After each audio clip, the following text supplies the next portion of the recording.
بسم اللہ الرحمن الرحیم۔ شروع اللہ کے نام سے جو بہت مہربان نہایت رحم والا ہے۔ حدیث البخاری 1904۔ رسول اللہ صلی اللہ علیہ وآلہ وسلم نے فرمایا، اللہ پاک فرماتا ہے کہ انسان کا ہر نیک عمل خود اسی کے لیے ہے مگر روزہ کہ وہ خاص میرے لیے ہے اور میں ہی اس کا بدلہ دوں گا، اور روزہ گناہوں کی ڈھال ہے۔ اگر کوئی روزے سے ہو تو اسے فحش کوئی نہ کرنی چاہیے اور نہ ہی شور مچائے۔ اگر کوئی شخص اس کو گالی دے یا لڑنا چاہے تو اس کا جواب صرف یہ ہو کہ میں ایک روزے دار آدمی ہوں۔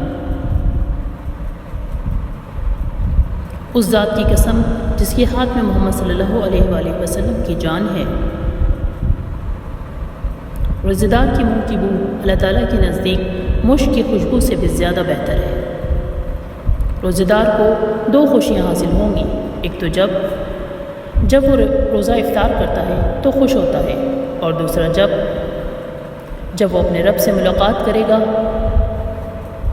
تو اپنے روزے کا ثواب پا کر خوش ہوگا۔